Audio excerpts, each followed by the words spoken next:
I realized, and I only realized when I turned 30, by the way, that I had resentment towards Aggie, which usually happens. And I think I've talked about this before. Which happens is like, you feel like the person who you got to take care of got the freedom to be a child and you didn't. And for a long time, I used to feel and brand Aggie as selfish. But Aggie wasn't selfish. She was just raised to think for herself and to think about herself. Whereas I was parentified in a way that made me constantly think about Aggie. Hi guys, Murugi Munyi here. It's Lydia KM. And we're back again with another episode of The Messy In Between. It's definitely TMI.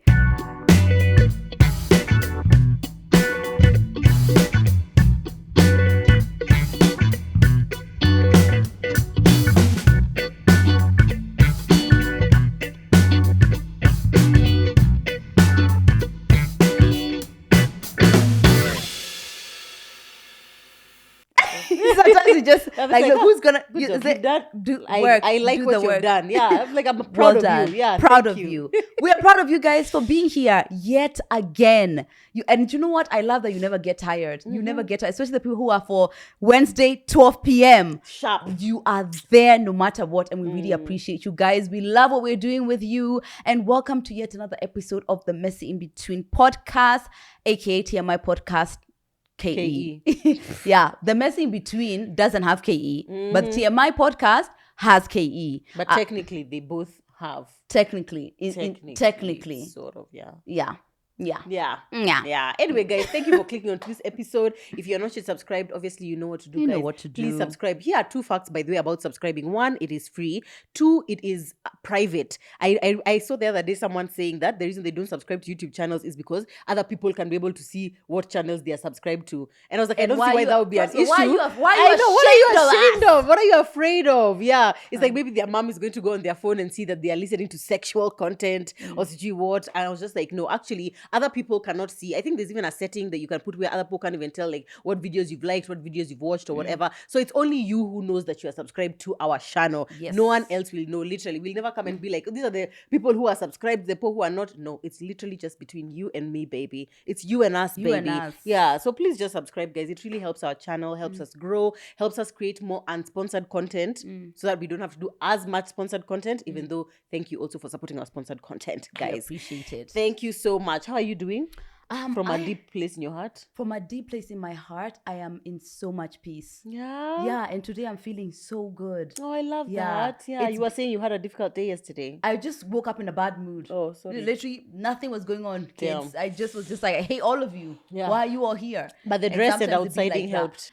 Yeah, I know as soon as I go outside, I'm definitely going to feel a bit better. So I feel a bit better. And generally speaking, I told God, I was like, it's been just like a back-to-back season of healing. Leg healing, Waguka passing healing, and I just want to be in life without like a super strong focus on healing anything. Yeah. So that's the season I'm in, and I feel so good. My social life is just feeling so rich. So yeah, I love that. That's so good. Now it's making me think, what are the things that I do when I'm in a funky mood and I'm just like, oh, I really want to. I feel like eating something nice always makes me feel good. Like something means like something comforting. Like it just needs to be like, this is nice. This is good. A nice home cooked like rice and chicken or something like that. Something which is like really good. And I guess just hanging out with Zach.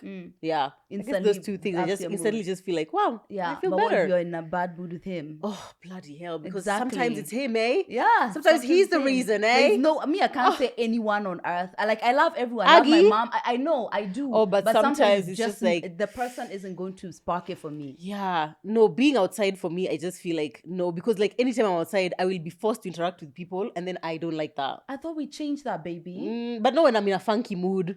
You know, it's just like when I'm just in a normal mood, it's just like, oh, hey, that's really nice. But now when I'm already upset, and then now you approach me with excitement, and I feel the pressure to mirror that excitement back to you, but it's pretentious. Then I'm just like, I always go somewhere like, it's like where there's not that many people. It's like secluded. You're not going to go in the middle of a mall or like somewhere, everyone's going to be there. No, you're going somewhere like in the bush, like Noah Gallery. I love so much. Now you've told everyone. So now we're all going to come there, and now we will all be there. Okay, and so he'll no longer I'm be. so sorry. Bleep out where I said bleep it out. Yeah, no, actually, I feel like Therapy Joe deals with emotions like feeling like bad and sad and upset very differently. Because I feel like me before was the kind of person who's like, I want to just do things to ignore or forget the fact that I'm not in a good mood. But these days I feel like I more just like allow myself to be like, if I'm in a bad mood, I'm in a bad mood, and I'll just like lie on my bed, and if I just feel like doing nothing, I'll just like read or watch something or crochet, and and then at some point it's just like, oh wow, I'm not feeling sad anymore. That is actually the whole point of going to therapy. It's not so that you can pretend that you're happy. It's so that when you're not feeling good, it's like, who's beating me to feel good? Yeah, I don't feel good. That's fine. Maybe and I'm not feeling let's good. wear a nice dress, I don't go owe outside and see anyone what happens. a good mood. I don't, you know, and I think it puts you in a pressure that you always have to be feeling good. No, I don't. Yeah. And guess what? I can still do my life even when I don't feel I'm good. not feeling good. That used to be something I never used to feel like. It used to feel like if I'm in a bad mood, then that's it. Yeah. It's How can I done. even create content? No. How can I even but smile now on my just like, stories? No, Yeah. got work to do, but I don't feel good. That's all right. That's fine. Look at us. Girl, Look at us. Listen, if you have not yet gifted yourself the gift of therapy, I really hope this is the year. Lydia, I saw what you did. You posted this morning free therapists and like so really many affordable places. therapies. Are you going to put it on highlights? No. Oh my God. Lyd, really? I know. But you know, the funny thing is the people who people who want to get free therapy and people who are paying for therapy are just two different people completely. Right, so it's like they don't interfere with each other, but because I have the therapist contact list, which the therapists are paying for, I don't know how it is for me to put like there. However, I know for sure I wouldn't take free therapy. I wouldn't go to free therapy. But the reason why I feel like you should put it is because for these people it's businesses. For these other ones, they're not earning money from it. Do you know what I mean? I just feel like first of all, most of them are churches. Yeah, it's like these churches. So they're not income earning opportunities for people. So I just feel like but I do see your quagmire because these people have paid to be. Yeah. What should we do? I don't know. Or maybe you'd need to sacrifice 1/4 of that income so that... Definitely not. Baby. What? Oh, no? No. Or maybe we just post on your stories once a week. No.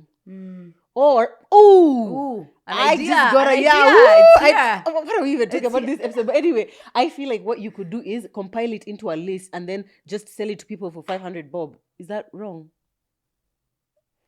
I know people feel already upset at having to pay for any kind of information. It's just like, why are you gatekeeping? But yeah, it's just like one investment of 500 shillings and I'll send you this entire list of places you can get therapy for free. Is that bad?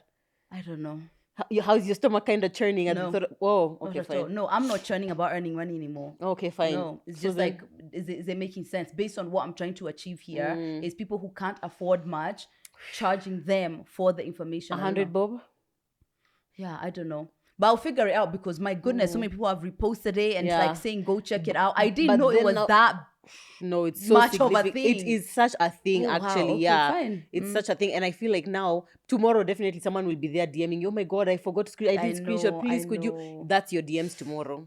Okay, fine. We'll think about it. Anyway, what do you think about us starting this episode now, actually talking minute about 30. Minute 30. You've made it here, and so far, nothing about the episode has been discussed. But here you are, still fighting, still hopeful, and we love you. I'm a podcaster. Of course, the first 20 minutes of my episode is just me catching up with my Do you know, we should be coming earlier. We catch up, and then back when we used to both do makeup here, that's when we used to catch up. Sorry, guys, we're gonna work on it. We love you. So today, it's actually one of you babes who sent us a recommendation on what you would like for us to do on this episode. So thank you so much. Let me actually read it. So the babe said, hey Lydia, no mentioning of my name, please. No one's mentioning your name. A random idea. Maybe you can have a conversation on sibling rivalry on one of TMI episodes. It's a sensitive topic to touch on, but I would like to hear your perspective and that of others. So that's exactly what we're going to be talking about. But not specifically rivalry, because it's not every dynamic that is about rivalry. It could just be other difficult things within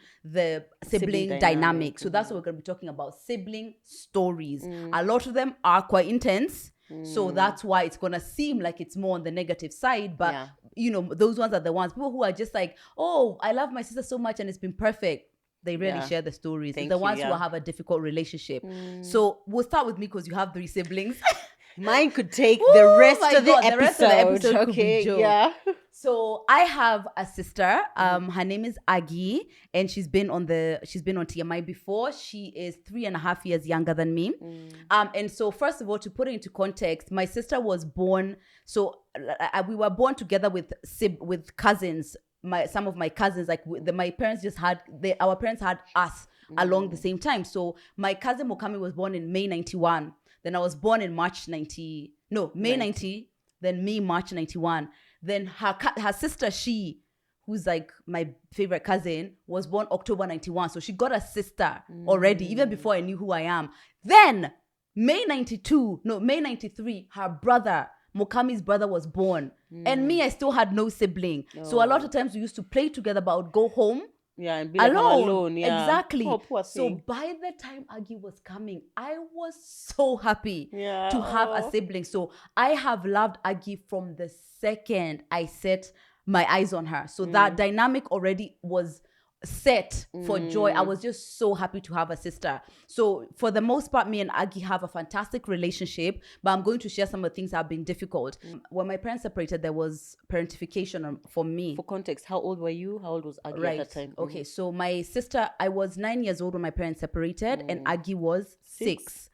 Yeah, so she was 6. And so I was put in a position where I was kind of taking care of Aggie, even though we were being taken care of by my grandma, and my dad was in the vicinity, right? But it became that dynamic, like I'm really looking out for Aggie.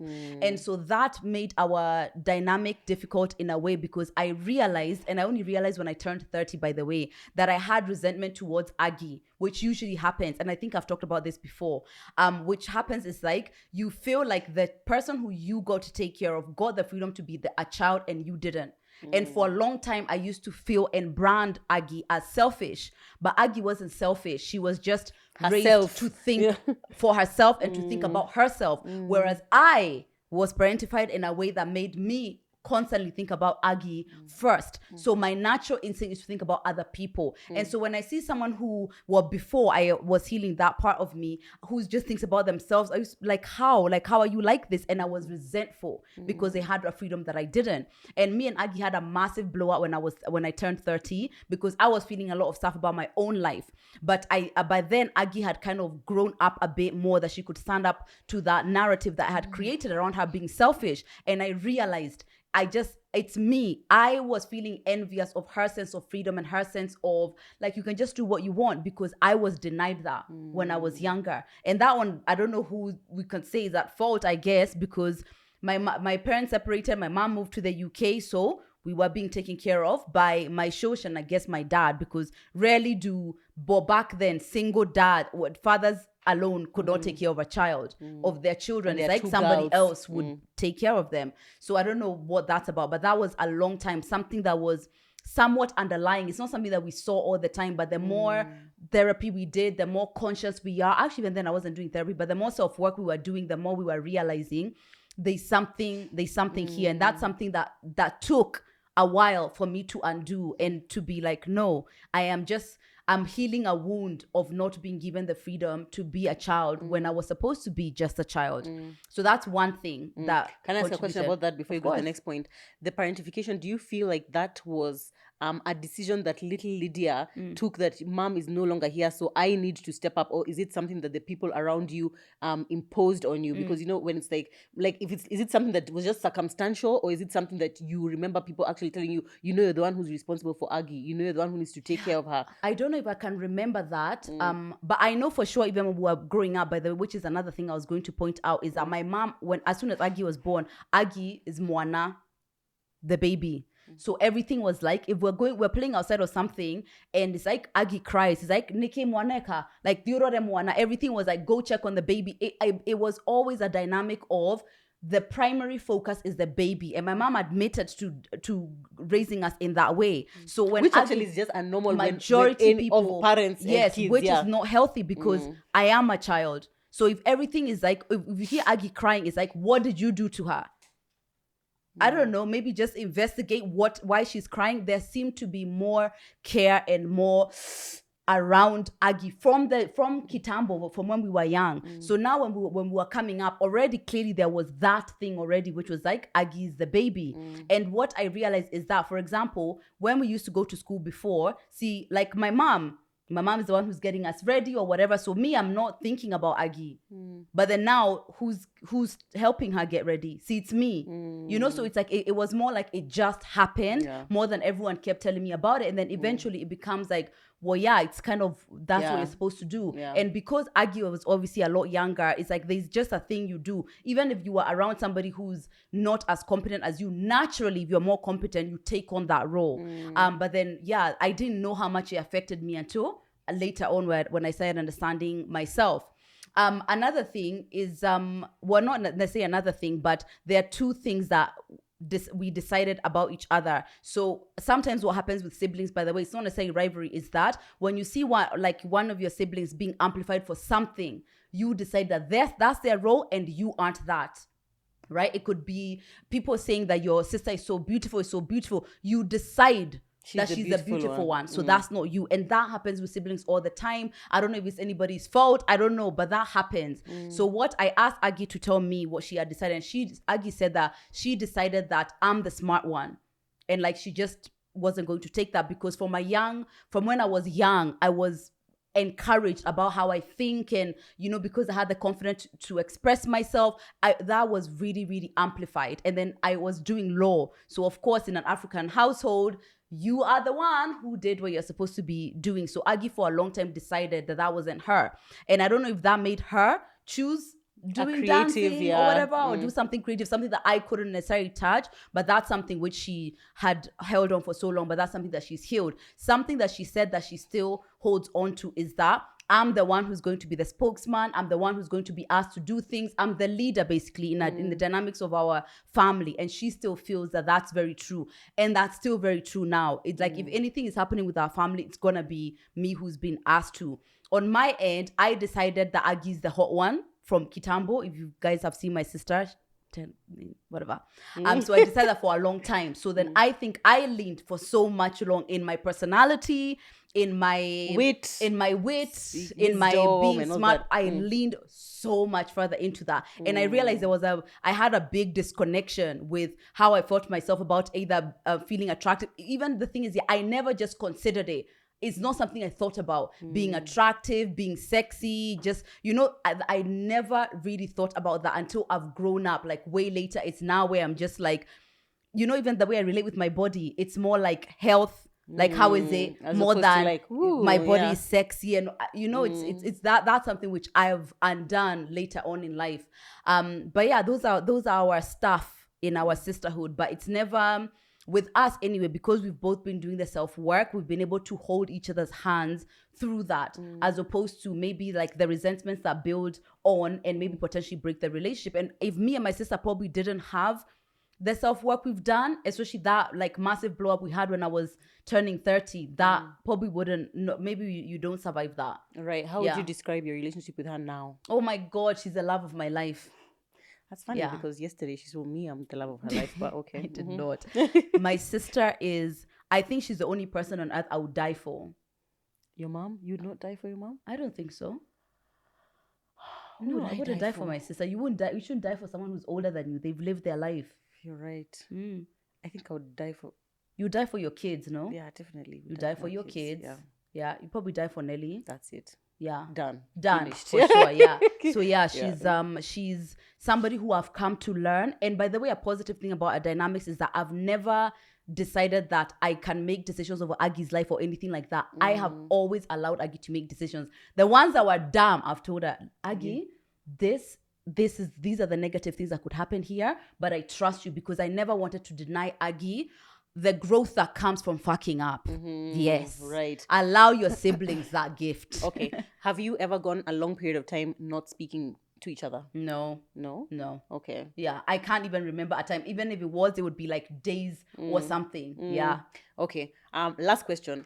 The parentification that you referred to, when you guys moved back to the UK now to be with your mom, do you feel like it ended there? It stopped there, or you? Yeah, it did. And I think because I guess my mom was compensating on her parenting, she was a really, really present parent. She really tried, and also it felt good for me to not be the one who's thinking about it. But then it's like the dynamic had been, because it was about 3 years or so it's like it had been really set by that time, and because of the severity of what we were experiencing then, those experiences kind of stayed with you for sure. I guess so. Yeah, that's so crazy. What a story. What a wow. And thank God. Now I'm just trying to think, if you're in your dynamics, if like you were a boy and then she was a girl, or she was a boy and you were a girl, if it would make any difference to how that dynamic developed. I'm not sure. Yeah, because maybe us women, we are encouraged to feel more, so we are more prone to feeling the things and doing the things that help us feel better. Versus men who aren't encouraged to do a lot of feeling, so they just kind of put it down. Okay. And there's a lot of pride and many good things that came out of those 3 years of being parentified.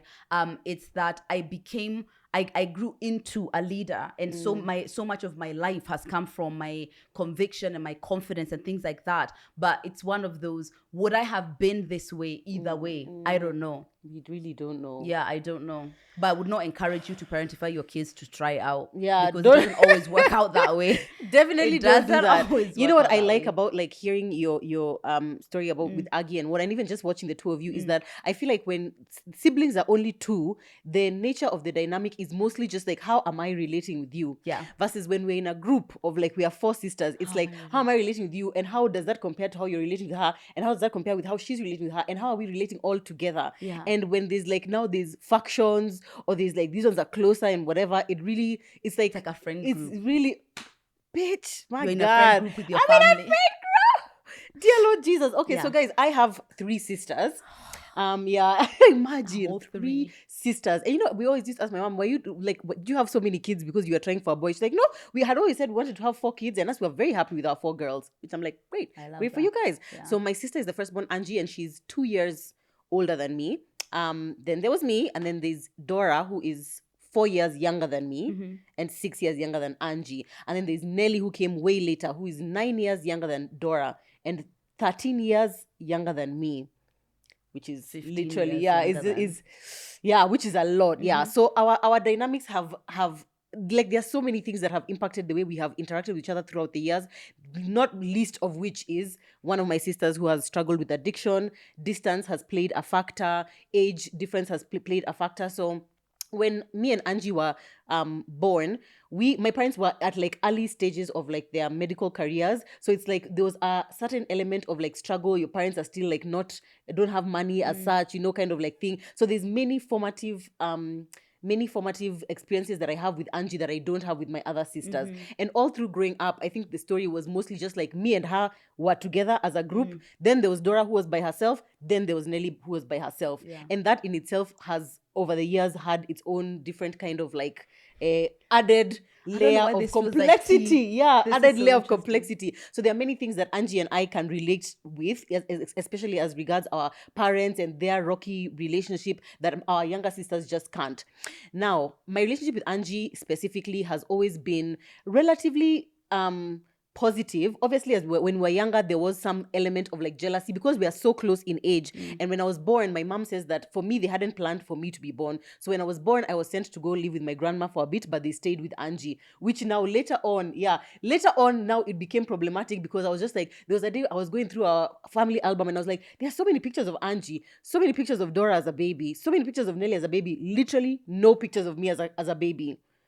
That's so interesting. I know. And now at that point, I was just like, oh, so did you guys send me away? And my mom was like, yeah, she was in medical school at the time, couldn't take care of a small baby, so sent me away. But right now, when I think about it, I feel like it's one of those things that in future therapy, she'll probably have to deal with that issue. But right now, I just haven't even processed what that means in my mind. Like, why did you send me away kind of thing, Yeah.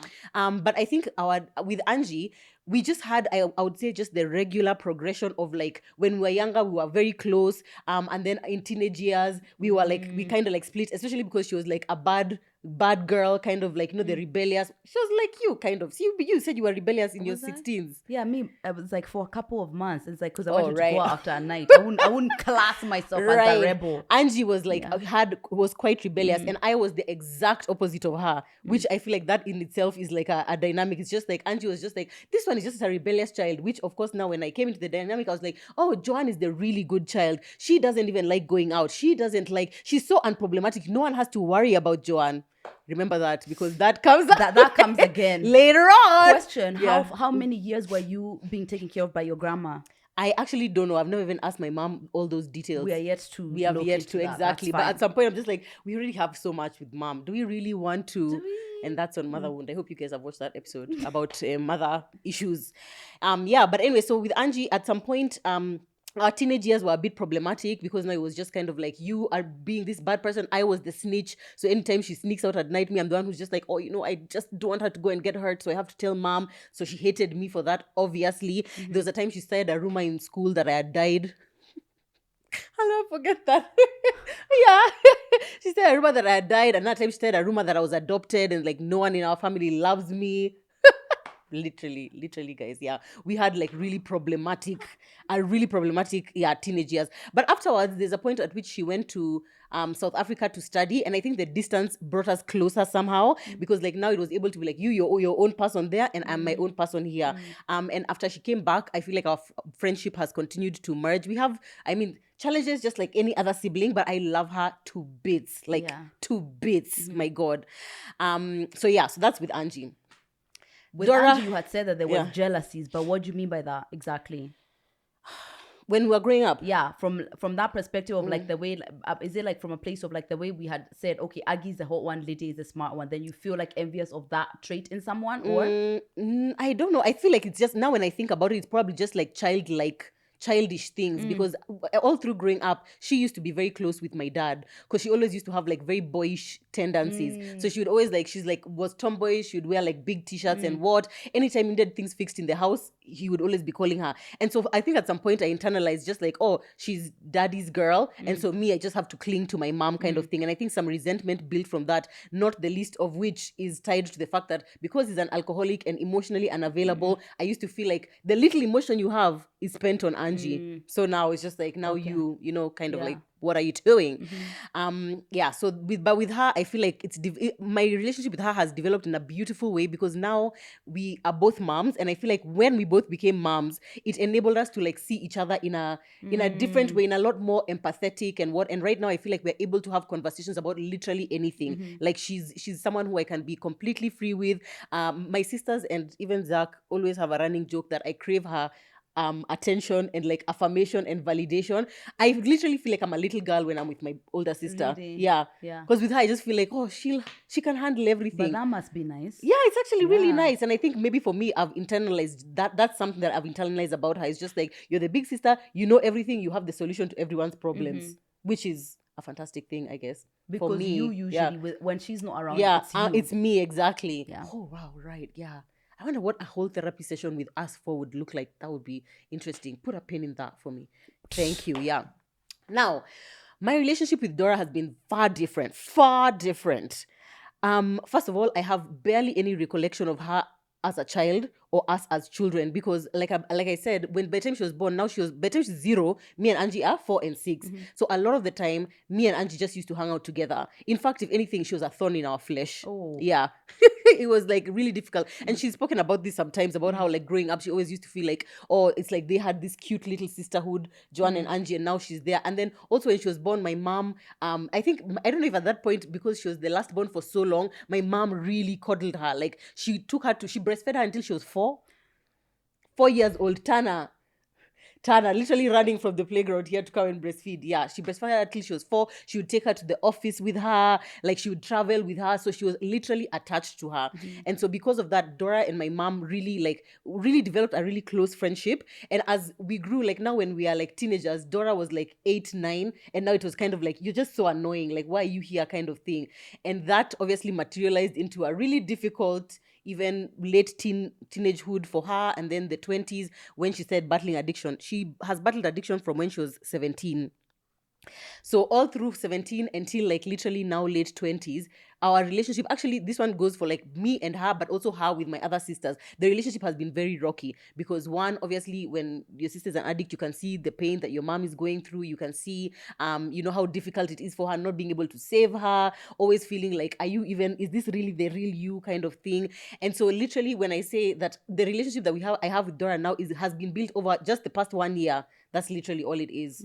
Because for addicts, it's like when they come out of the addiction, that's when now the real them is. But every time they go back and they come out, it's like it's a different them. Do you understand? Yeah. So yeah, but I would say that it's a work in progress. Our relationship is a work in progress. Definitely there's a lot of trust that is involved in like building the relationship with her, because there are times when it's like when an addict is addicting, there's like theft, there's manipulation, there's there's so much financial burden that is spent on you, and then so much water goes under the bridge. So by the time she came out of it, now it's just kind of like, do you ignore all those things that happened? Do you rehash them? Is there a point in doing that? And so I would say we are still walking that journey, but in a positive way. It's working out. Yeah, I don't know what more I can even say about that dynamic, because that's a journey. Yeah, that's a journey. That's a journey. Yeah. But we've been trying to do like regular sister dates, and those have been so fun. The slumber party. Exactly. They're helping us kind of like just like reconnect as a unit. Because the thing is that over that like 13 years where she was like there but not really there, it felt like there's a gap, like she should be here, but she's just not been there, so that's with Dora. That's always been amazing. Now Nelly, my diamond, my baby, my sweetheart, my love, my rose, my angel sunflower. I have loved Nelly since the minute I set my eyes on her. I have always loved that girl. My relationship with her has always been extremely positive. And I don't know why. I don't know whether it's like my natural disposition and hers just like somehow match together. We are different, but like somehow in a way that just like connects. Me and Angie, we are very similar. Me and Nelly are very different, but in a way that kind of like fits together. We have a huge age difference, 13 years. And actually, she's closer in age to my son than she is to me. My son and Angie's son, she's closer in age to them than she is to us. But I've always just really loved her. I remember in my teenage years, like late teen years, when she was really small, I don't know if I would, now when you talk about parentification, I don't know if I see it as like a parentification, but I do remember taking care of her, but like in a way that I just really loved. Like I just really loved having her around me. I really loved spending time with her. Like I would go and run errands and she's just there. Like I just loved having her around. And it's always been a really positive relationship. Recently, that dynamic has kind of shifted because like now I have been parentified. But when you're adult, can you be parentified as an adult? Yeah, because either way, even if I'm 60, if I'm not your parent, why am I taking care of you? Why am I financially responsible for you? You know, at whatever age. So in recent years, I would say in the last 3-4 years, I've been her primary caregiver. And I feel like that has added an extra layer on what our friendship or like our relationship has been, in that I feel like she's my sister, but there's also a mother-daughter relationship that is like there. And I've shared with you some of the struggles that we've had, where it's just kind of like, there's some things like, okay, you're going out, and as a sister, it's just kind of like, oh, go have fun, wow. But as like your caregiver, I'm just like, is that what we want to be doing? You know, is that really? Yeah, exactly. As the person who gives you pocket money, now you're the one who's just like, I don't know, is that a good use of your funds? But as a sister, it's just like, wow, yeah, you know, turn up, you know. So now it's kind of like I'm still in the process of trying to like negotiate or like figure out that balance in my head, and it's something that I'm actively speaking about in therapy, because I really don't want to ruin our sister relationship. But at the same time, it's kind of like now I feel like I've been thrust in the position of mothering, so to speak, you know, kind of thing. But it's something that we talk about often. There are times even I just share with her and just tell her, how would you want for me to respond in this kind of situation? And she seems like she actually actively like understands my quagmire sometimes. It's like, I'm not trying to be a boring sister, but also, you know, like, I really need you to go to class. You know what I mean? I really need you to go to class because, you know, so that's the dynamic with Nelly. But I adore her. I love her so much. She literally, oh my God. Yeah, it's clear. It's clear like, that you love her with all your whole heart. Yeah, exactly. And so now, currently, our sister dynamic is that we are all trying to like now bond together as a sisterhood, because when we were younger, we didn't get that opportunity. Because when me and Angie were like teens, Dora and Nelly were like kids, and then when they became teens, it was like us, we're in early 20s and we are trying to figure out career, and we had young kids, and then the two of them are not parents. Me and Angie have very similar kind of stories. So it's like, I guess with different sisters, there are different points of connection where it's like, there's something that I want to say. I know only Nelly will get it. Other times, only Angie will get it. Most times, it's not something that only Dora will get because we are still in the process of building that relationship. But yeah, it's a journey. I know. Wow. There's so much. There's so many. Yeah, there's so just many. so There's many so much moving yeah. parts. Are there resentments towards like now how you love Nelly so much, or how you're so close to Angie? Are there resentments between you two about how certain dynamics are? So there are times where we've had what do you call it, like butted heads about that. I remember one time, I think it was like maybe 2-3 years ago, where we had a huge blow up with Dora. There was a point where she had come out of rehab. She was now in like a remission. Can you say it's like addiction remission? I don't know what they... But it's like the period where now she's in the clear. Exactly.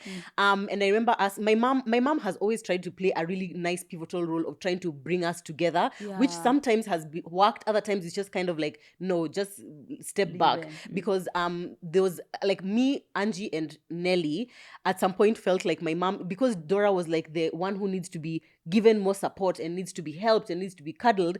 There was a sense in which like she would always prioritize how Dora is fitting into the sister group, as opposed to like how Dora's actions have affected the rest of us and how we are feeling about it, kind of thing.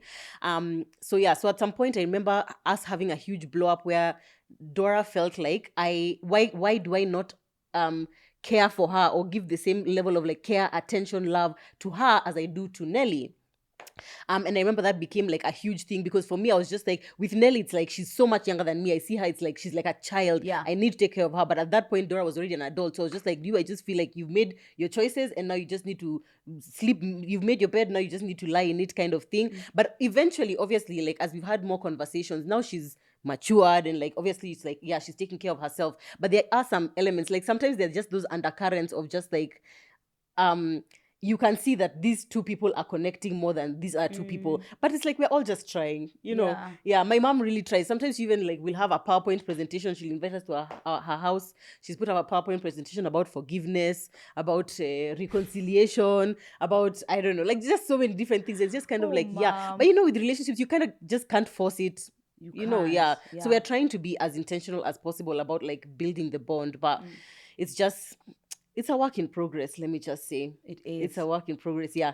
Yeah. I feel like Angie has the least problematic dynamic with the rest of us. Yeah. I don't even know why or how. I don't know if it's just... Because usually the firstborn is like, you're just used to being the one who's collecting everything and keeping the peace with everyone. Exactly. So she's like, with me, it's like great. With Dora, it's perfect. With Nelly, it's perfect. But it's like us, the in-between ones, are the ones who have the most like, it's kind of like difficult. With Nelly also, the way I see her interacting with the rest of us is so heavily leaning on the fact that when she was growing up, the rest of us pretty much had left the house.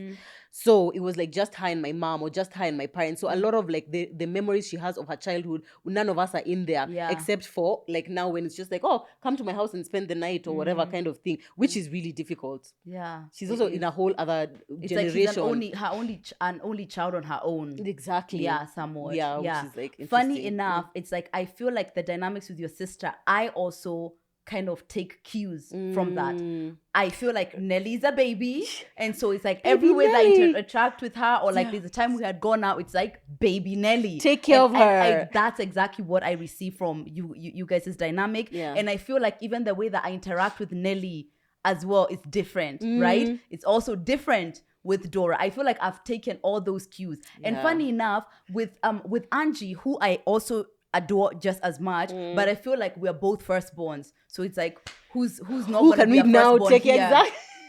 So then now that just feels like there's no space there. It just feels like you're the firstborn, I'm the firstborn, so that's just the way that it is. The way it is. How do I feel like I interact with Aggie? I feel like the way I interact with Aggie. Yeah, exactly. Like friendly. Very friendly. It's just like, you just like a friend. Yeah. And then also, I guess, because you guys are close in age, it's just kind of like, oh, you're just like here where we are kind of thing. Aggie is like complete like a friend to me. Yeah. The younger sister dynamic will only come when I feel like there's an instinct to be protective. Like something is happening with her.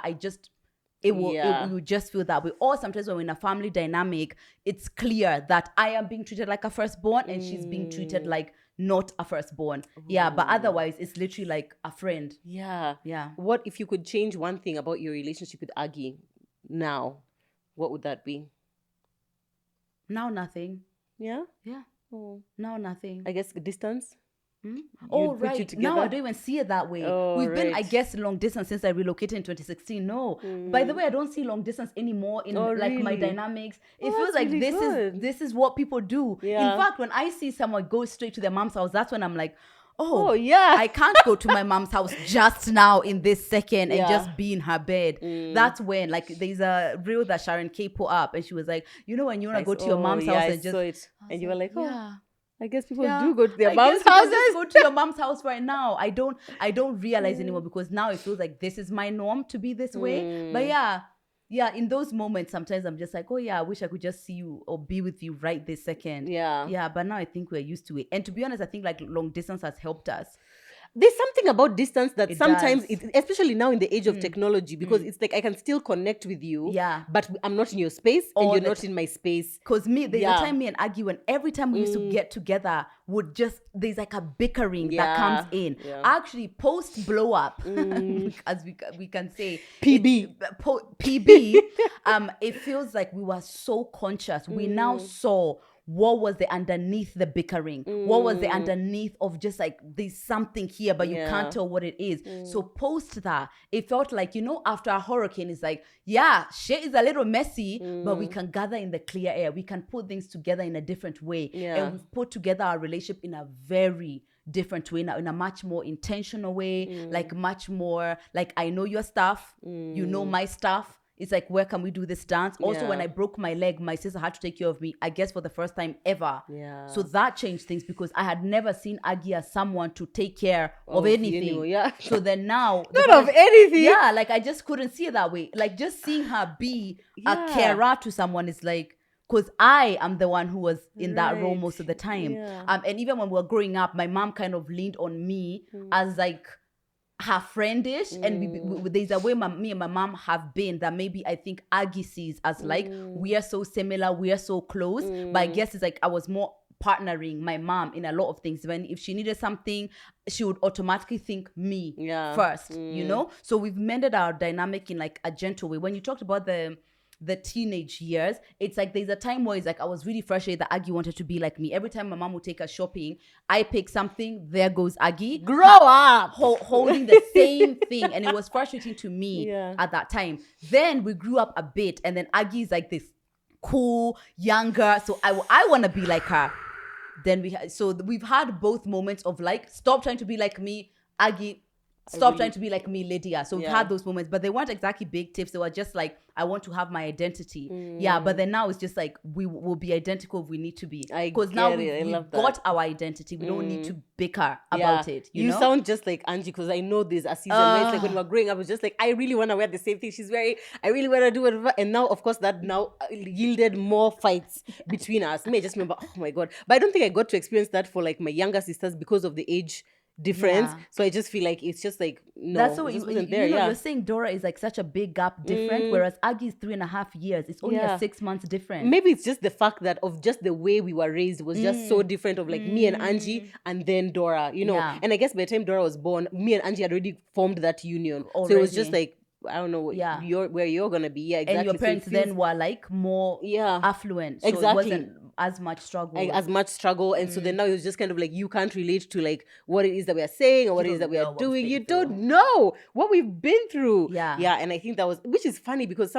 as I grow up, now I'm thinking about younger Joan, younger Murugi. All I feel is like just being a little sister. I don't feel like I was a big sister to these two, but it doesn't feel like I was a big sister. Me, like my identity was just, I'm Angie's younger sister. And that's just how I've always identified. That's just how I feel. I'm just like, I'm Angie's younger sister. You know, I don't see that at all. Really? No. I think maybe we're not in enough spaces where it's like we are just that we're the two of us, that you'd see that. My family does see that, because like when she's there, it's just kind of like, guys, ask Angie. Yeah, Angie's not going to whatever. That's when. But it's like in other spaces, it's like you'll just see me as me and just see Angie as Angie. But I guess so. Yeah. What would you change about some of your dynamics with your sisters?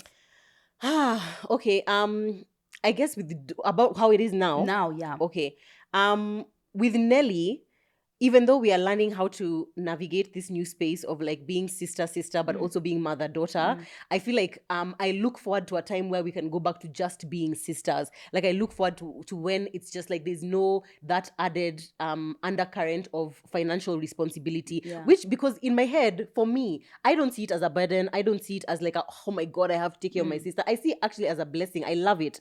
However, it just adds it adds something. Yeah, it changes something, you know. And I feel like sometimes I've asked her, do you feel like I see you differently, or there are some things that you won't say? And she's like, she feels like there's some things she can't really say, because she's just like, I know you're going to think this is how you're spending the money, or this is what you're doing with like X, Y, and Z and whatever. But because we are both really careful, we both really are very intentional about like maintaining that friendship and maintaining that sisterhood. But I just look forward to a time where it's just like we are just sisters, you know, without that complexity, so to speak. Which is going to come when she graduates, when she's working. It's done. Exactly. At some point.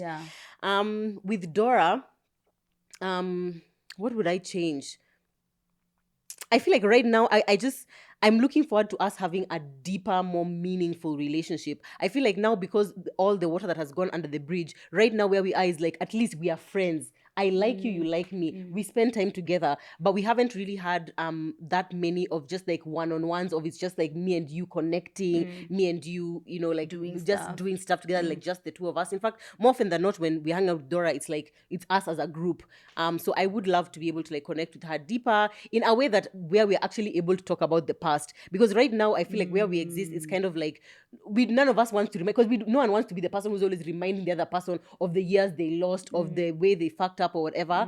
But the reality is that there's still some stuff that is there. So I mean, one day if we are able to like have those conversations and really be like, oh, you know, when this happened, this is how I felt, and you know, I like just like have those kinds of conversations. I don't, although I've released, I feel like in my spirit I've released, well, I don't know if I've released, my therapist is always saying I say I've released, but really what it means is that you've stopped hoping that thing is going to happen. Anyway, but I feel like I'm hoping that I have released in my spirit that even if that didn't happen, I still want to be able to form a really beautiful and meaningful relationship with her without necessarily holding on to the fact that we must talk about the past, kind of thing. With Angie, what did I change about my relationship with Angie? Okay, so with Angie, I feel like there's an added layer. My sister is in a missionary school. So she's like deeply Christian, she's deeply religious. And so because of that, well, not really religious, but like deeply, what is the other word? It's like religious. Very Christian, Yeah, she's a staunch like Christian. She's a staunch Christian, exactly. Which I feel like for me, there's like there are some things which I can talk to you about that I would not necessarily go and I would not necessarily go and bring up with my sister. You know, some like more open world view. So sorry. Some worldviews that are more, you know, liberal, you know, and diverse and that kind of thing. And so sometimes I feel like, especially even like with TMI, I don't know if she watches TMI actually, but I feel like sometimes like the things which I talk about here, I'm just like, I don't know if I would have a conversation with Angie about it like this, you know. And then also, even though our life experiences have been similar, they have differed in that I'm married, she's no longer married. I'm raising my kids with Zach, and she's on her own, she's a single mom. And sometimes there's like an element of where I feel like she's my older sister, but I really want to help her, you know. And I think there are also some ways that she sees me and she's just like, I really want to help you. But I wonder, maybe this is just a question for the universe. Do any two people exist in a space where it's just kind of like, you're just doing what you're doing and I'm just doing what I'm doing, and we only connect on just like, oh, this is just fun and we go home kind of thing, you know? Because that element of always feeling like I want to help, which I know she feels it as well. For me, sometimes just like, oh, I want to help you, especially with my kids, because Angie has a very positive way in the way that she interacts with children. Things just don't stress her as much. Whereas for me, every tiny thing is such a big thing, you know. So when she's with me and my kids, she's always like, no, don't worry, I'll handle it. She like bathe the kids, she'll like take care of them, she'll take them outside or whatever. And everything just seems so easy for her when it comes to like that element. But for me, it's like a big deal kind of thing, you know. So yeah, so sometimes it just feels like. But what's wrong with helping each other? What's wrong with her wanting to help you and you wanting to help her? I don't know. Oh yeah, you're right. What is wrong with that? I don't know. But that's what you'd naturally do. Yeah, I guess with anyone, right? With anyone, you'd want to help them. Yeah. Like, especially in the thing that makes them feel like a bit more stressed. If the other person can take it, as long as it's balanced, it's not like it's only always me me. always helping me. Yeah, You, all right. if I guess both, so. Yeah. I guess so, yeah. I think that's a good thing. I think that's sisterhood. I help you when you need, and you help me when I need. When I need. You're right, yeah. Yeah, maybe in my head, it's just like, I wish we could all just exist in a utopian society where everything in your life is going great and everything in my life is going great. And so when we meet, it's just fun. Why? I don't know. What's with the help? I don't know. We gotta pin that. You have to. I know. Yeah. Help? I don't get it. Yeah. Because everyone helps. Aggie took care of me the whole time she was here. She was here on holiday. We didn't get to go out as much. She didn't get to have as much fun because I'm usually like her center person of her social life. Everything. But she. Yeah, and she just took care of you. Yeah, she did. I know, like she saw Kenya very differently, and also this was the first year of us not drinking, so it's like we weren't connecting on that. So now our fun was very different. So it couldn't be just like go to the club. She's not enjoying it as much, and then I couldn't do as many things. Right. You know. And also the first year of you are both single. Right? No, we've been single before, and funny enough, in adulting, yes, oh, we've been. Wow. But it always happens that way. We are single at the same time. We're in a relationship at the same time.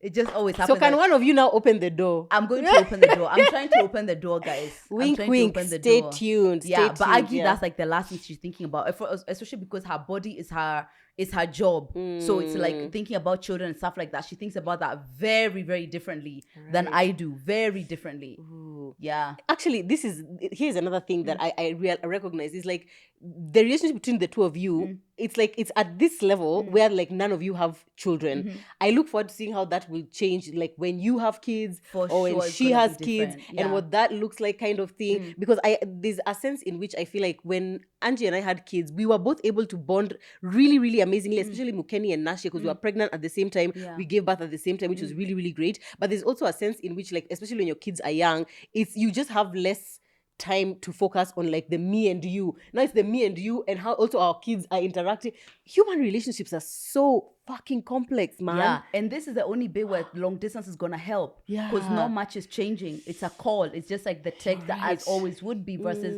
you guys who maybe were used to, I'll come to your house, I'll do a brunch. Yeah, exactly.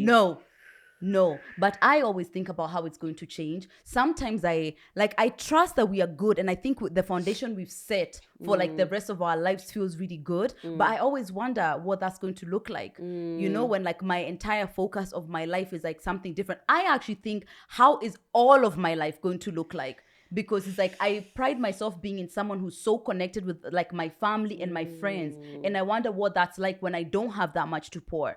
And the only thing I'm pouring into right now is this living, breathing person who I'm trying to raise. Yeah, so many different things can affect people's whatever. So many things. And then if it's like maybe someone has a special needs child, or someone has, you know, different kind of like financial constraints, and what that definitely also affects the dynamics. Everything looks different. There's a time when our dynamic was affected when I was like kind of not knowing what I wanted to do with myself. I had just relocated. I would not recommend relocating in your mid-20s. That's the time we would recommend relocating. No, I would say early 20s. Mid-20s. Like it's like by the time I was figuring myself out, I feel like when I was turning 30, I still wasn't like 100% sure, because I changed things again. Right. You know, it's like those changes came in, and then by the time when I was like that, Aggie was doing really well. Like that was when she was doing the world tour. She was doing so great. So I was the one who was financially like, oh my God, what am I doing with myself? Yes, you're the firstborn and you're the leader. And I am of the everyone. Leader. Yep. Yeah, and that changed our dynamic a lot, and that kind of left a situation where it was like her kind of trying to save me, kind of trying to help me figure out myself, because I hadn't figured myself out. So yeah, that changed things.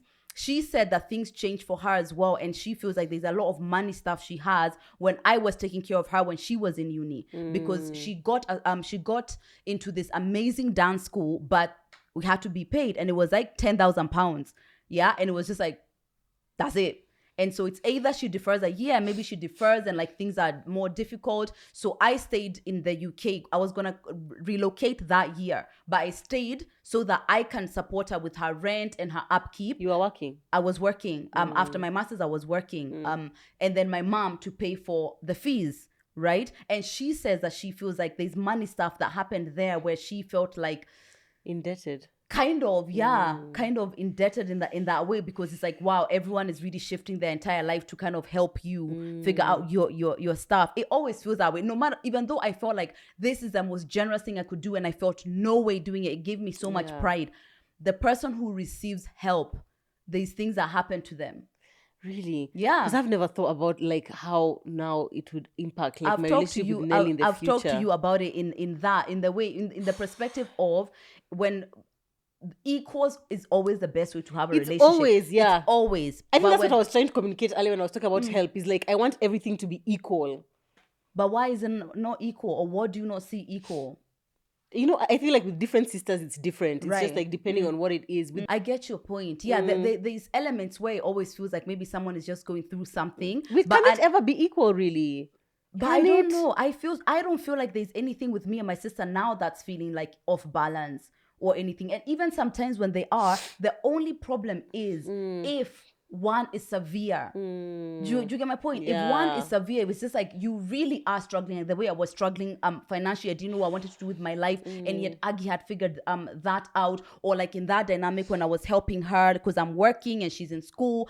When it's severe is when I feel like it's a problem. But generally, I don't need you to want anything the same as me, or to, you know, it doesn't need to be exactly the same, but it's only problematic when it's like, oh wow, it's a severe situation, I need to step in. You're right. Yeah. But maybe there's a sense in which in I guess just like the longevity of even friendships or whatever, there will be times where it's just kind of things are going great for you, things are not going great for me, or me, I've just had a baby, so I'm having to put some things on pause, which you know, whatever, maybe you want to have a baby and you're not able to, and me, I'm on my seventh child or something like that. Like, I mean, I don't know, and I feel like sometimes God orchestrates certain situations so that it can be like, there's this big difference, and this is like a challenge, like how are you guys going to be able to like manage that particular thing? I feel like for you guys, even more so because it's just the two of you, us. You know, kind of thing. But also maybe the distance helps, because it's not like right now it's like I'm living here, you're living here, and every day it's just an interaction of like, how is your life different from mine? Right.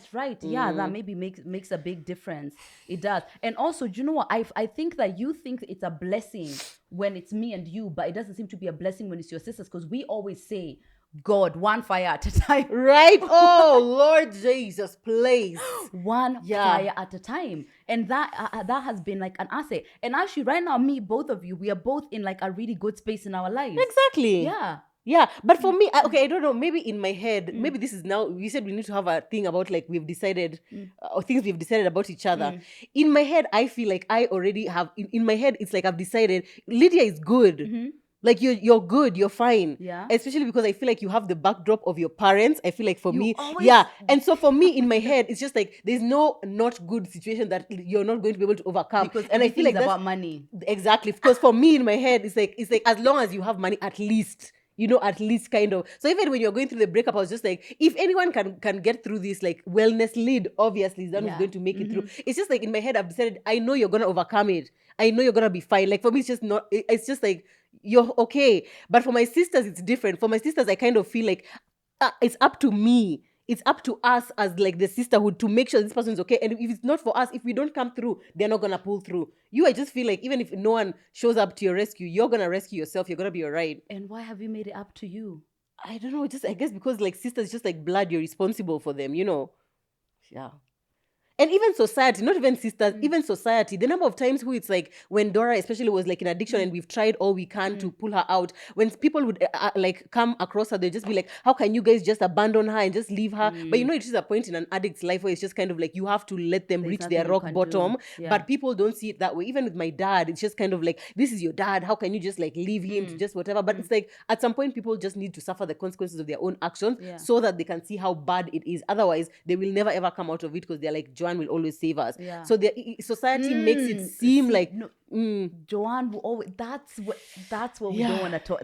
That's the pain. That's the pain. That's the thing that's underlying somebody else's struggle, because some way you pull the weight. Exactly. That's where it's making responsible. Because Joe, let me tell you, in the nature of dynamics, it's like if my sister is struggling financially, but I mean, if she has her basic needs, right? It's like she has her basic needs, but she doesn't have to be thriving. And I don't have to be thriving. If everyone is taking care of their basic needs, nobody needs to be responsible for the other person.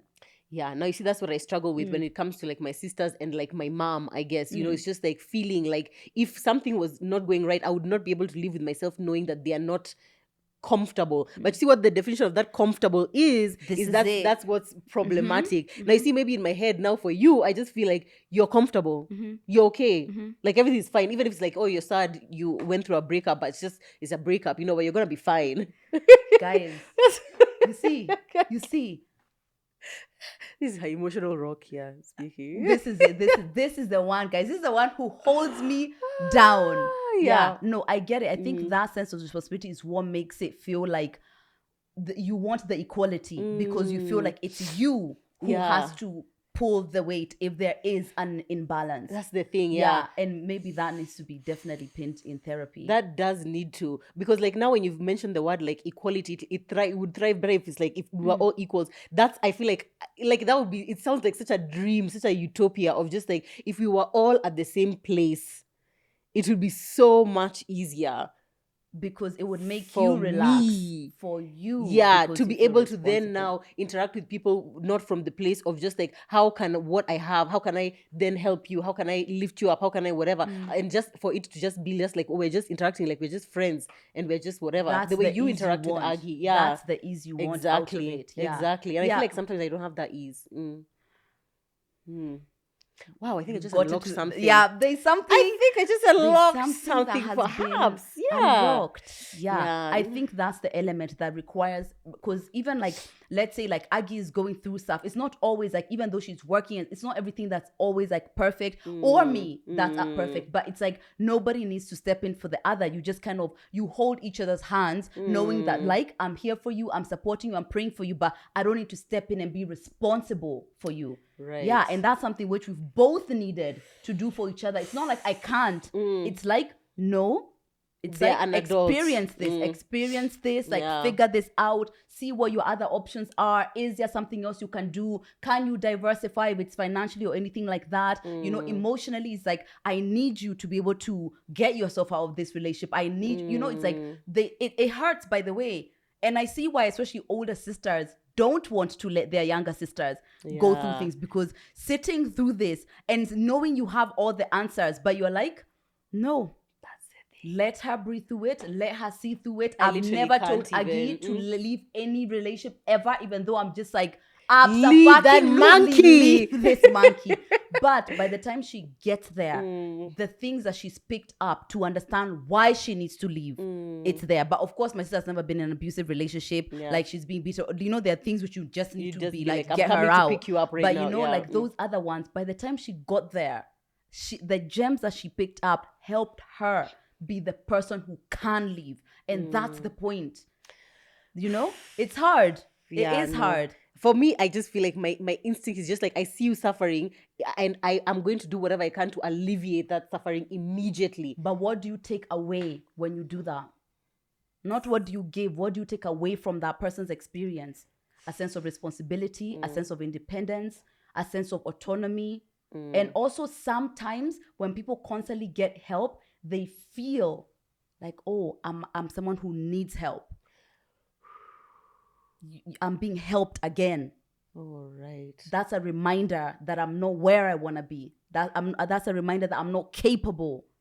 Something else is happening on the other side. It always is. But the way I imagine in my head that they are thinking is, if I don't step in and help, it's just like Joan is a bad person. No. If she can help, why wouldn't she be helping me? I think there's an element of that that does feel like you have so much, why not? There might be some of that, but underneath it, you know, I saw this guy who was saying that when a relationship is unequal like this, the person who feels resentful first is the one here, not this one.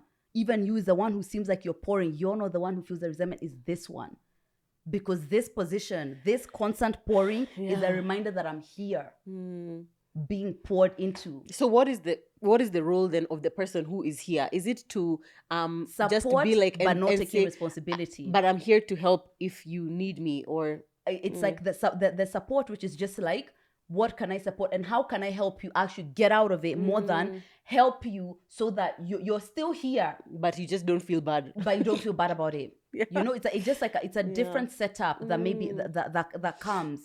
And it is obviously really tough. So it's not like something is like it's a switch, you know. And I'm probably not referring to Nelly only because I guess she's still a child kind of, in that sense that it's like you're in uni, this is what it is. But in the other ones, it's like ways that finding a line between is like, I love you and I respect you enough and I trust that you can do this for yourself. There's something empowering about that. Yeah, when you say it like that, definitely does sound empowering. It is. It's like, I trust you that you can figure this out. The way you trust me to figure things out, that empowers me. Maybe it probably helps me. It's more abandonment, if I'm honest, guys. It's mostly abandonment. She's good. You're worrying about Lydia. Lydia is good. It's abandonment. However, it's like that sense of empowering is that it makes me trust myself to navigate through my stuff. And that's why I did that for Aggie. Because she knows I trust her. Whatever may come, I trust her capacity to navigate her own life. That's confidence building. I guess it is confidence building. I feel like the older I get, the more I recognize that my relationship with myself and my past traumas and my stuff really impacts how I then relate with my sisters and my friends. And for me, my sisters are like my first unit of just like of friendship, so to speak. Yourself. It's just like it's my sisters, exactly. I mean, obviously it's like my nuclear family, but like my nuclear family is more like this is, I mean, my kids, my husband, that's a different kind of like interaction. But with my sisters, just like we are friends. This is like the girlhood kind of thing. And I feel like as I fix my own relationship with myself, with my body, with money, with even just the way that the boundaries that I'm able to set, my own emotional self-regulation and whatnot, it really does start to show how those things being not in the place they're supposed to be has really impacted how I relate with my sisters. And one of the difficult things for me is now being like, we have been always relating like this. Now I have learned differently and I don't want to be there. Now I want to be like this. And I feel like that's challenging in its own way, because it's kind of like you can't even be angry about a way people would react to you, let's say setting boundaries or whatever, because you're the one who has shown them that this is the way and that we do it. Used to. Yeah. And that's like really challenging to me, you know. God, it's very challenging. This entire dynamic is challenging. It's challenging when it's one person, let alone you add, like it's a group of you, you know? So I don't think it's necessarily anything that you even should be aiming to just fix like that. It's more like a growing thing, you know? It's a growing thing. And you know, as it gets better, then you see the ease that's supposed to be there. Yeah, definitely. Another added layer of all these sibling dynamics is also now how the relationship between your parents, like now because my parents split up like a year ago or a year and a half ago, that their changing dynamics impacted so heavily on like now when they are going through a difficult time, or like let's say now when my mom was leaving my dad, it's kind of like now we all must band together to be able to support mom, right? And then so then at that point, it's like when she was in a place of intense need, my sister was now really in the depths of addiction. So on top of the struggle that my mom is going through, there's now this added struggle of like supporting this person, and then now there's that resentment of like, why are you putting mom through this, even though obviously it's not like a conscious like I want her to suffer kind of thing, but it's like how a sibling relates to your mom and how you see your mom responding to them also impacts how you relate to that sibling. That's for sure. Right? Ding, ding, ding, ding, ding. Exactly. And that, oh my God. Yeah, no, it's just too much. It does make a difference. Or like, my mom and Aggie are prone to tiffs more than me and my mom, but me and my mom are prone to bigger, major ones. Damn, yeah. Because we are very different. It's like, you know, like the way that I am or whatever. Mom and Aggie more have tiffs. But by the way, something have changed. Like those tiffs and things like that. Not drinking. Oh, wow. Not drinking. Because you're frustrated. I don't want to help you with your kitchen, mom. I'm hungover. You know, it's like even the emotions and the way your body is operating after you've been drinking definitely changes the way that you are. We are actually way nicer as people. But when you, like now that happens, it's just like, now it's like, now I'm seeing how I'm seeing this because of what's happening with you guys, and actually has nothing to do with us. You know, but for the most part, the boundaries have always been clear. You and Aggie have a tiff. Like, I'm going That's between y'all. Yeah, I'm going to really stay away from that, and vice versa, unless it's something really big. Actually, when I was going through this, like my rebellious phase when I was 16, Aggie was like that kind of, she felt like she was in the middle between me and my mom. And Aggie has those kind of stuffs of like maybe trying to be the peacemaker, her voice not being heard, like, you know, because of that dynamic. Because she's the baby. Yeah. But then she was more playing the peacekeeper. And that's like a difficult dynamic to be in, having boundaries, like, you know, and also kind of being swallowed in these like two fighting giants, and you're here in the middle. Yeah, that creates some stuff. It does. And she's working through that. Girl. We haven't even talked about how now you setting boundaries with a parent, in this case maybe our fathers, how that impacts now in your relationship, because you've set the boundary, but now the other ones are interacting in a different way, and seeing them. Oh my God. Sister, I guess I'll go first. For me, I'm the one who relocated in 2016. When I relocated, I believe it was 2018. My family had known that my dad was not like mentally ill somehow, and the way that was dealt with was really traumatizing for my dad, according to him.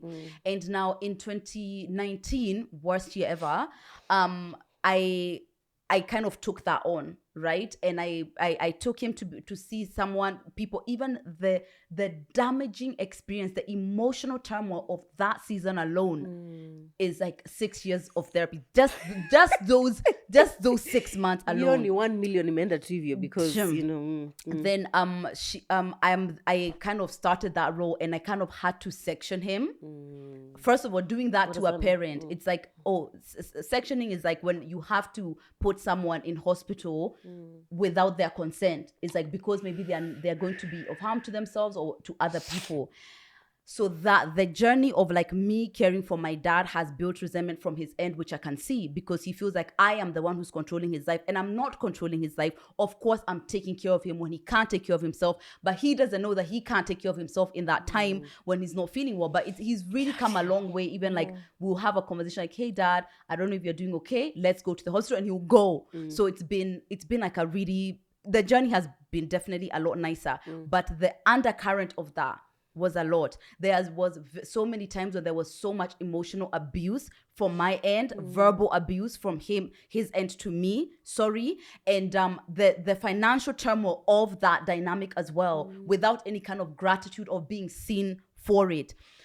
There's a time where we just had a blow up, and I was just like, I can't do this anymore. I can't keep coming from this place, crying my eyes out, calling Joe and broke and crying your eyes out. Yeah, I can't do that anymore. So the underlying of that is like, despite I am the daughter who's been like at the forefront of being like, helping you, taking care of you, I'm at the back end when it comes to like the closeness in our relationship. Him and my sister, they don't have to really face each other that much because my sister isn't here, so it's a phone call. And now a phone call here, it's like nicer or whatever. And also Aggie has less staff, so she can do more to build the gap, like to bridge the gap. She has less severe things for him to be accountable for, so she can like create like a healthier dynamic easier, right? So I see all the time they are like close. They speak on the phone. I don't know if they're close, but I mean they have a relationship, whereas we don't have one. My dad has another daughter who he had in the marriage, in his marriage with my mom. So she's younger than me, older than Aggie, and they have a relationship now. And they talk, and she comes to visit. I think he was at her graduation. They have a relationship that's happening. We never interact because I don't know. It's never in like when shit is happening or things are popping off. That's not where she comes in. It's mostly like a voluntary, happy, healthy relationship, which I see. He wants us to meet. When she says that he had the daughter in a relationship in the marriage with your mom, you mean not with your mom, like with another woman, or with another woman married to her mom? Yes. That he had a situation with another woman, and she was born. So like we are close in age. I think we are closer in age than her and Aggie. But and that happened. So it's like you get this resentment, like you're drawing boundaries because you need to keep yourself safe because you know what you've experienced. But it doesn't seem like other people need boundaries from you. So it's like, why are you being someone who I need boundaries boundaries for why don't you just be a person who I don't need to have boundaries of? However, I've let all of that go. My good friends, Lydia therapy, is living in the utopia that I can the only utopia. hope. I can only the hope. Utopia of seeing my dad without being triggered. Yeah. The utopia of not thinking about him, not thinking that I'm responsible, not hating him, seeing him exactly as he is, not projecting my standard of living to him. He's comfortable with standard of living. It's you who's stressed. This is not something you can pretend to get to. And I know people pretend to be here. Yeah. But this one has taken 2 years of going back to the same thing in therapy over and over again until we let it go. And we're great, but that definitely creates some resentment. Or sometimes I think it's Father's Day. I think Father's Day is coming up, or maybe it's just come up, and my sister will post things about Happy Father's Day, and I'm just like, must be nice. You have Tim. I have Uncle Short more than anything. Uncle Short. Exactly. So lovely.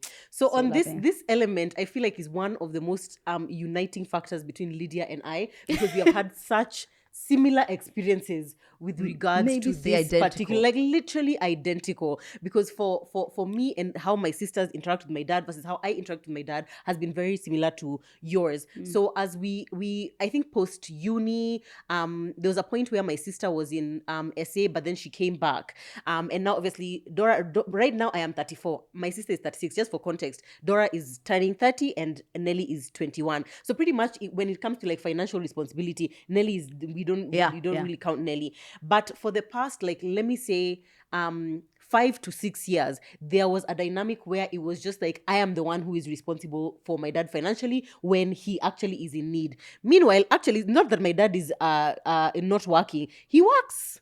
And he has an income and whatnot, but obviously because he is still struggling with addiction, then it's a situation where like his money, we don't know where it goes. But where there's an accident or, he needs hospitalization, it's always just been me. And for me, that's also something that I really, really struggled with. And at some point where I was just like, listen, I'm not going to do this anymore. That was really difficult. There are times where I've literally had to block him because I was like, why is it you're only messaging me when you need money? Why can you never be calling me just for like, I just want to check on you. I just want to just to say hi. Whereas with my sisters, he can't because he's not expecting them to give any money. He's not expecting them, kind of like, it's just like, if you need money, it's Joan. There are times where he does reach out to them. Like even sometimes he'll be speaking with Nelly and just be like, so you send me something kind of thing. But it's not like from a point of like entitlement and expectation. Right. Whereas for me, there has been that entitlement and expectation, even from family members of just like, you are the one who's really, financially successful in the family. So it's you who needs to pay for him to, be put in the hospital, or for like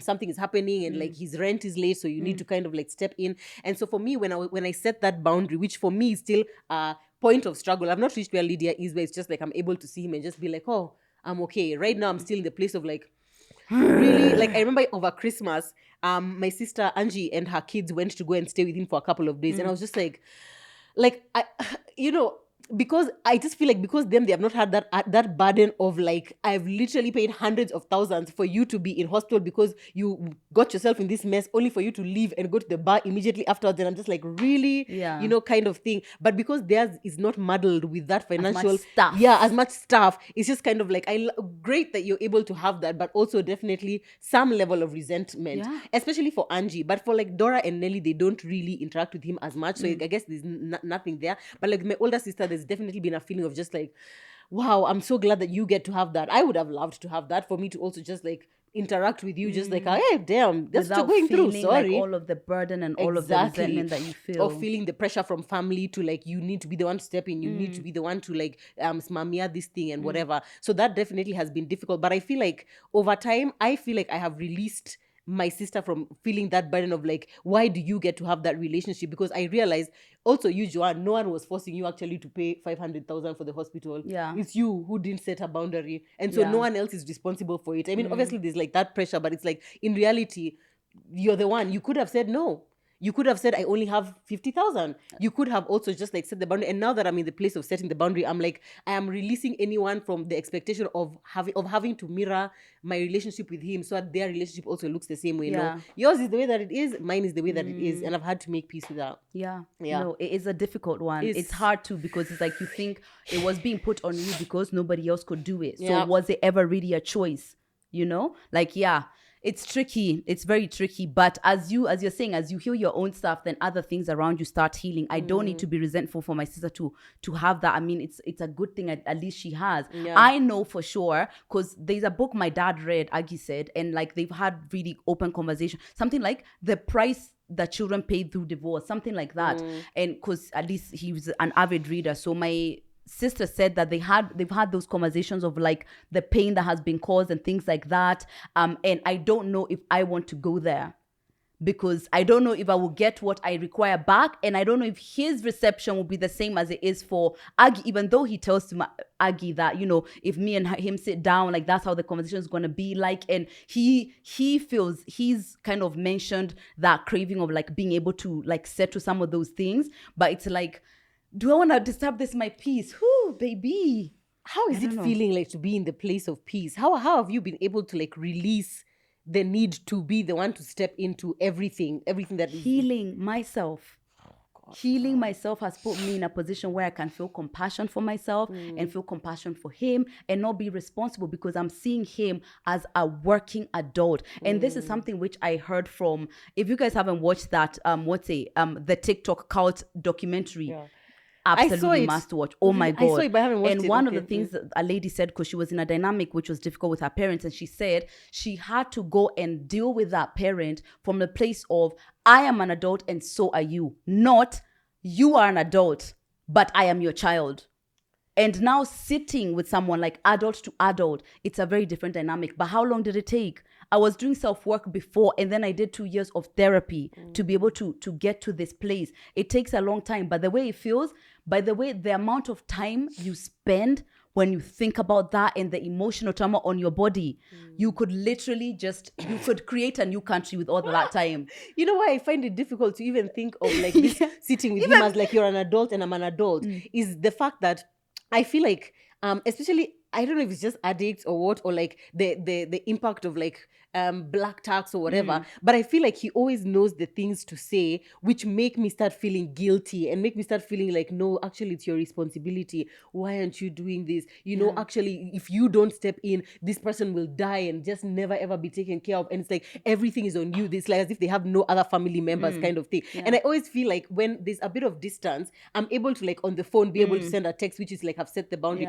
But like when we're face to face like this, I'm just like, no, your dad and I'm your little girl. Just and like I'm a little girl with money. That's what you're doing. That's the healing journey that's coming from. And actually, in the situation where you're taking care of someone who's the little one, it's not you.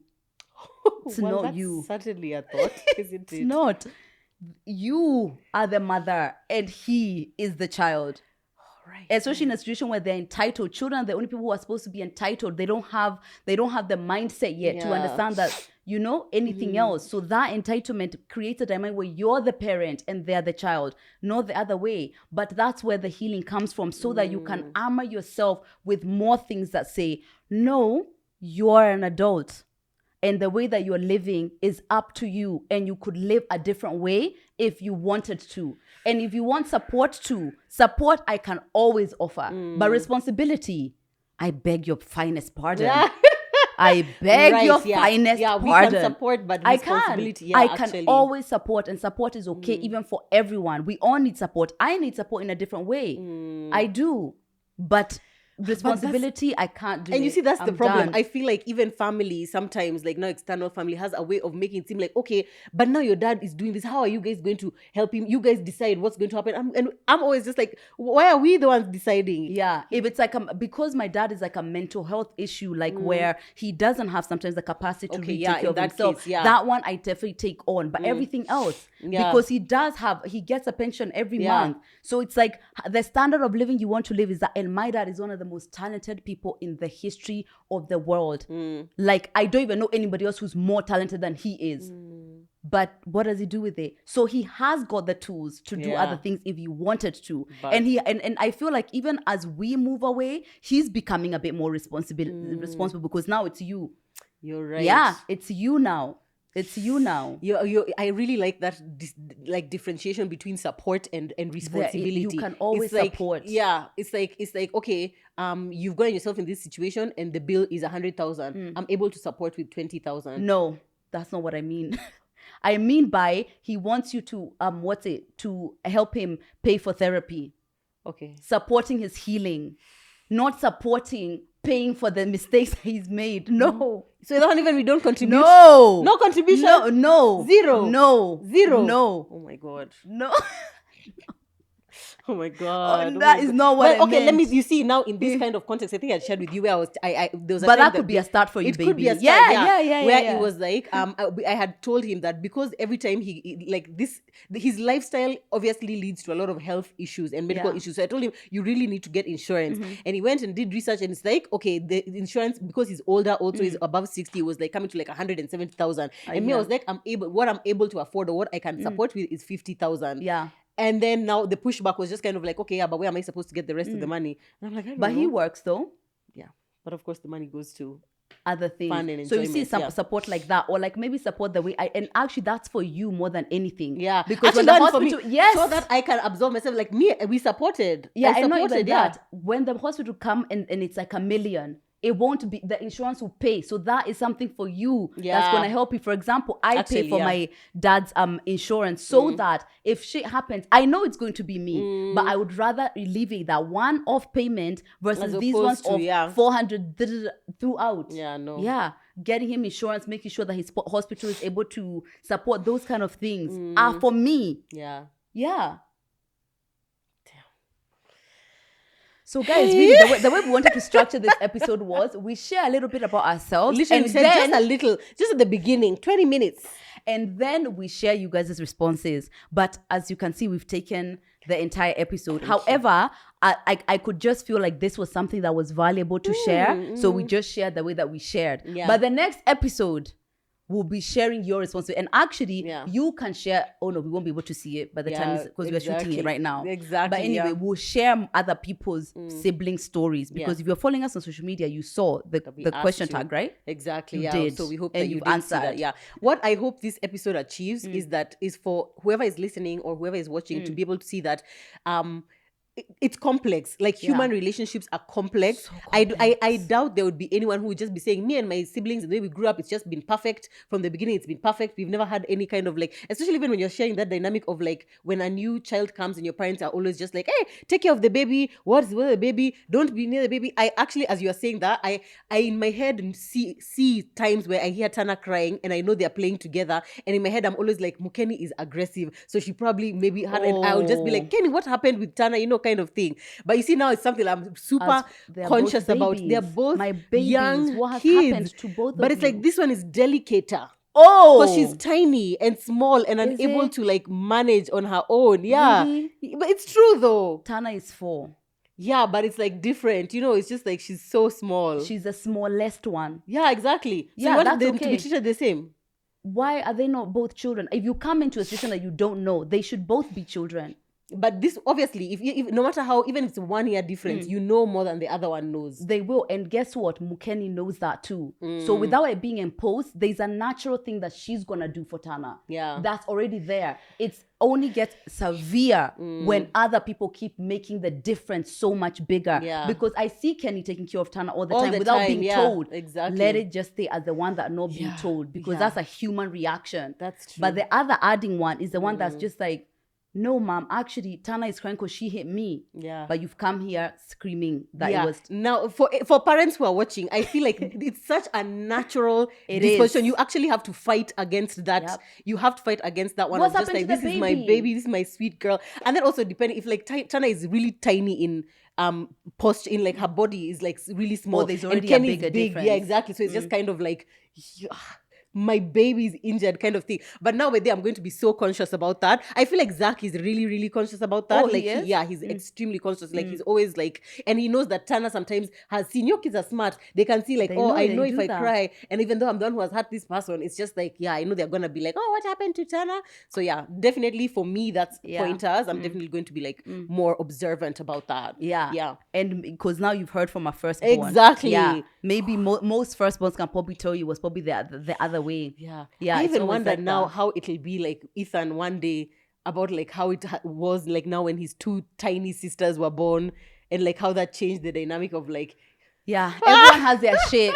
Everyone has their shit. That's the point of what it is. It is what it is. Everyone has their shit. The best, but that's not an excuse for us to be blind, as you're saying that you, every time you do hear something that, oh, maybe that could affect my child this way, you're so keen to want to do better. Yeah. That's the stance. But as far as trying to control how they're going to see it, they already got their stuff. They already have their books and their podcasts about what's going to happen.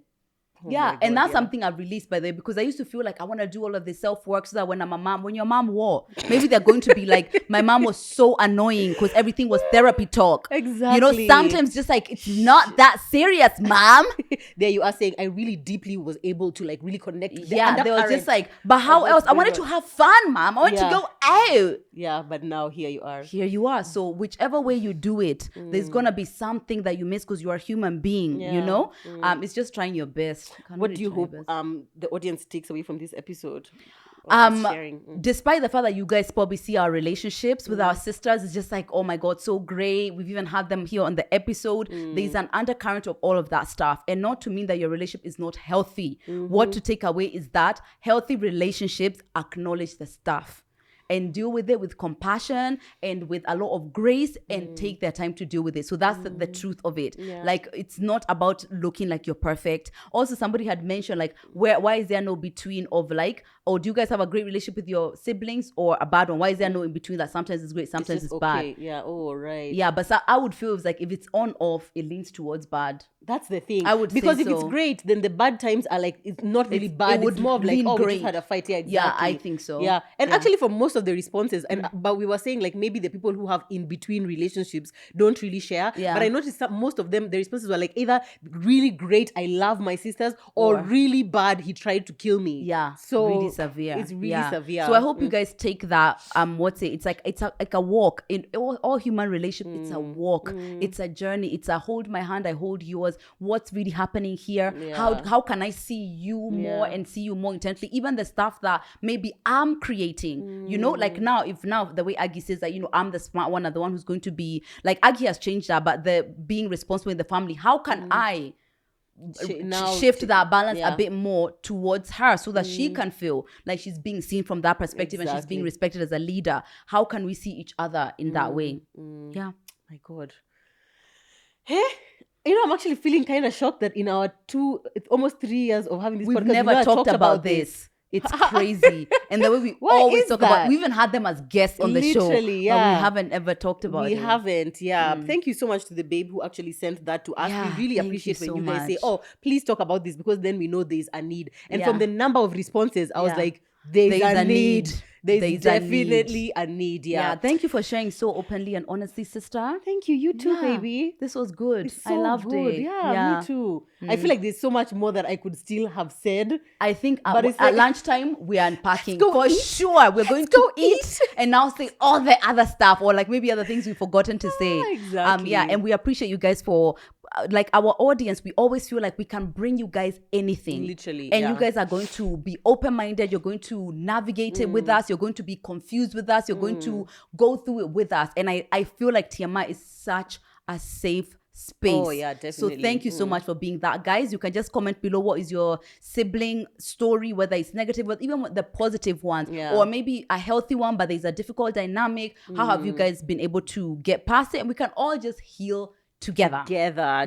Thank you guys so much for watching / listening to this episode that has been very long, I am sure. But we hope that you have learned something, and we will see you in our next episode. Bye.